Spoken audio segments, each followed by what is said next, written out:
Hello po mga kababayan, si Dante Maravillas. Bumalik na pala po yung ating Pangulo mula sa official travel niya sa Kuala Lumpur, Malaysia for the ASEAN Summit. Ito yung balita ngayon. Marcos Jr. Philippine delegation arrived at the Villamor Air Base at 2:55 a.m.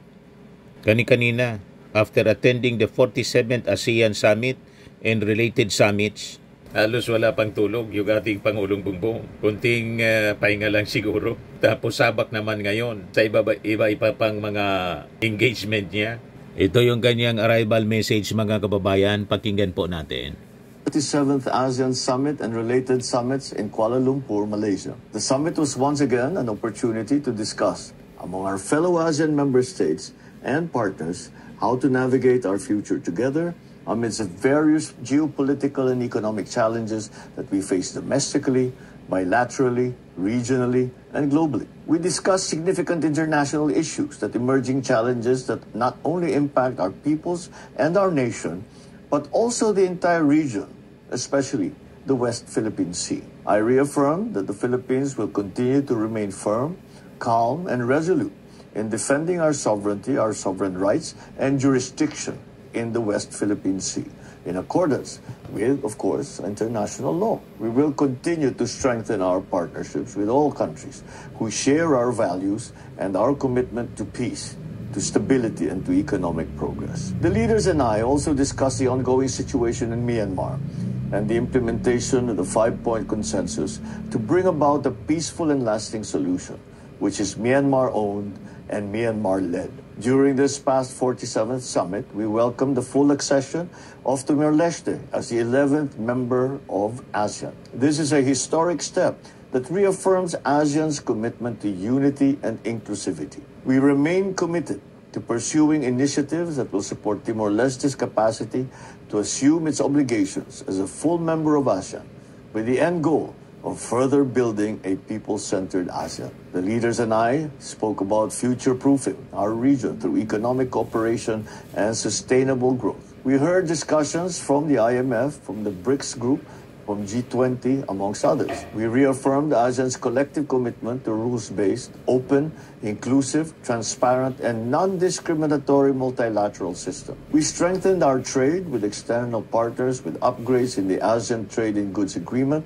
amendments in our free trade agreements, and utilization of the Regional Comprehensive Economic Partnership, or RCEP. At a time when the rules-based trading system faces significant challenges, these agreements will provide transparency, stability, and predictability, key foundations for building confidence among businesses and investors, and for sustaining ASEAN's role as a driver of regional and global growth. This economic development goes hand in hand with strengthening the social-cultural community. We discussed the progress achieved and the actions moving forward for the environment, climate change, education, green jobs, and health. During this summit, the ASEAN leaders and I met with our counterparts from the United States, from Japan, India, China, the Republic of Korea, the United Nations, New Zealand, Australia. I highlighted the progress of our dialogue partnerships and how we envision the way forward together.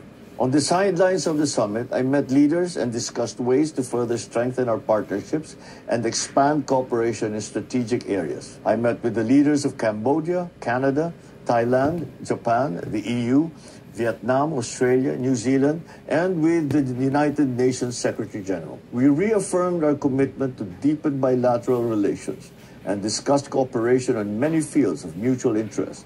Fields such as security and defense, maritime, climate action, trade, investment, agriculture, and people-to-people relations. And I thank them for expressing their support for our ASEAN chairship in 2026. The Philippine delegation and I are grateful to Malaysia, the chair of ASEAN this year, and our generous host for the successful 47th ASEAN Summit and related summits and 2025 chairship of ASEAN. During the closing ceremony of the summits, Malaysia turned over the ASEAN chairship to us. As the 2026 chair of ASEAN, the Philippines looks forward to building on the gains of Malaysia's inclusivity and sustainability theme and carry ASEAN forward as is our theme, navigate our future together. Maraming salamat at magandang araw po sa inyo lahat. Ayan po ang ating napakasipag na leader. Habang si Sara Duterte, busy sa karaoke at sa pagsasayaw-sayaw ng Snow White. Ganon, mga kababayan. Ayan na. Si Sara.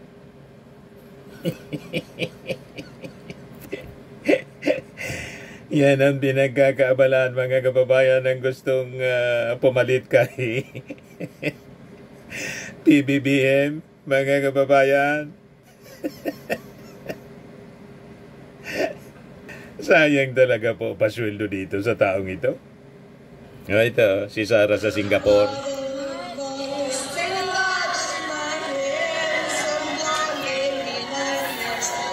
Pagsayaw at pagkanta, hindi pa magawa ng maayos. Wala sa tono.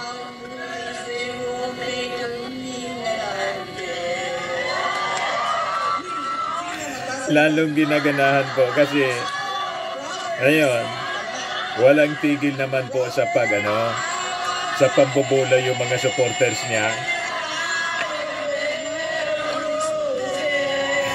Di ba?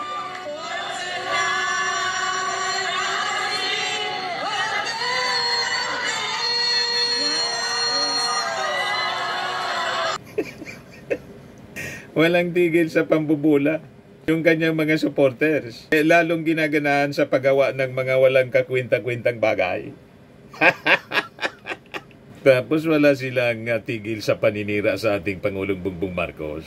Ito naman po yung presko ng ating Pangulo habang nandun siya sa Malaysia. Natanong siya tungkol sa pinapakalat na mga critics. Mga critics po, karamihan mga DDS influencers man lang po. Kampo ng mga Duterte na mabagal yung aksyon ng ating gobyerno. Dito nga po sa mga skandalo sa korupsyon, sa flood control. Ito yung paliwanag ng ating Pangulo para may masmasan yung ating mga kababayang walang magawa kundi pumuna. Has very strictly defined procedures.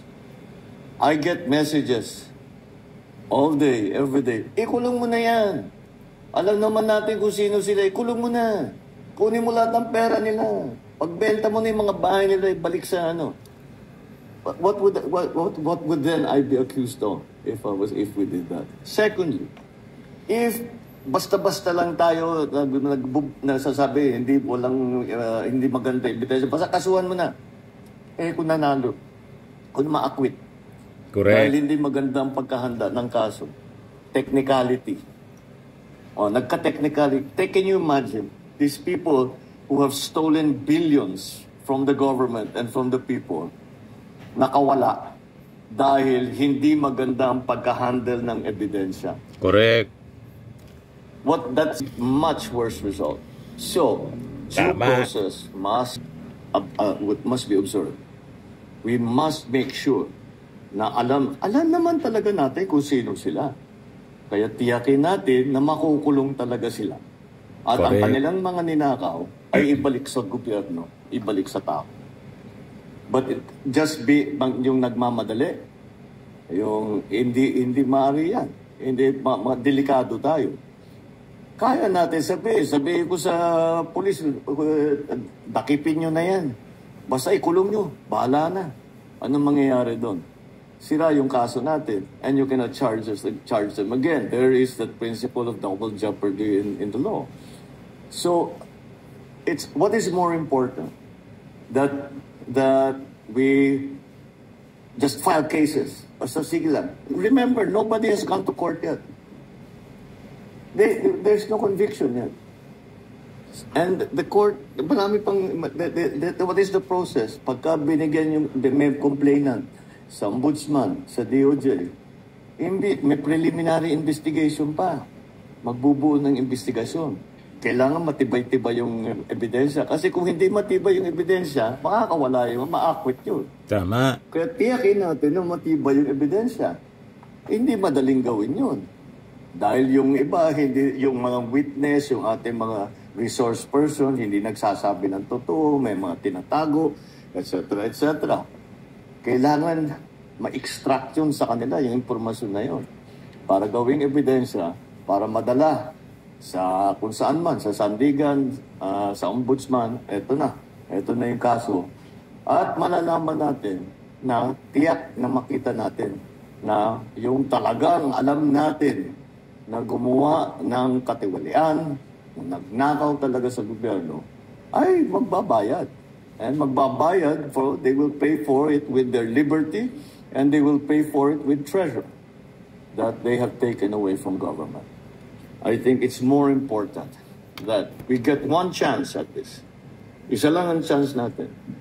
We cannot waste that opportunity to bring justice to those people, to bring those people to justice, and to bring justice to the Filipino people.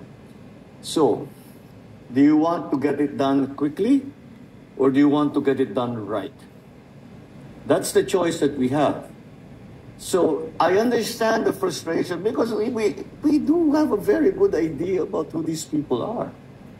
But you have to take them to court. You have to present evidence. They have to be convicted. And as I'm sure anyone who has been involved in any kind of legal proceeding, we are all very frustrated, especially non-lawyers, are very frustrated by how long it takes. Ang sagot naman ng mga abogado sa atin is that may kasabihan sa kanila, the law grinds very slowly, but it grinds very well. So we're counting on that. Naintindihan na ninyo, mga critics ng ating administrasyon, maghintay tayo kasi ino-observe po strictly yung tinatawag nating due process. Sa previous administration po, walang ganon. Nakita ninyo? Yung AJK, sumabog ngayon sa pagmumuka mismo ng dating Pangulong Digong. Kaya patong-patong na kaso yung kinaharap ng dating Pangulo doon sa war on drugs. At sa kaso naman po ng mga corruption sa gobyerno, pinabayaan po ng previous administration. At habang inahabol ng ating Pangulo, itong mga kurakot sa gobyerno, nagiging maingat po. Kapag kakalap ng ebidensya, dapat sigurado. Hindi tulad ng nangyari po ng previous administration. Kita ninyo si Laila de Lima, ginawan lang pala ng kwento. O di, dahil gawa-gawa yung asunto, napawalang sala si de Lima. Diba? Kahihiyan mga kababayan yung inabot ni Digong. Kasi lumabas talagang political persecution lang. Sa present administration po, wala mang ganun. Walang political persecution. Sila man lang po ang nagsasabing may political persecution. Kasi kitang-kita naman po sa mga ebidensya at sa mismong testimony ni Diskaya sa pagtatanong mismo ni Bato. Nilaglag ni Diskaya. Mga kababayan, si Duterte. Malinaw na malinaw po. Yung mga flood control projects, kailan kayo nag-engage ng flood control projects sa DPWH? Siguro mga 2016 onwards. Please make sure of your answer. Yes po, 2016 onwards po. 2016 onwards. Yes po.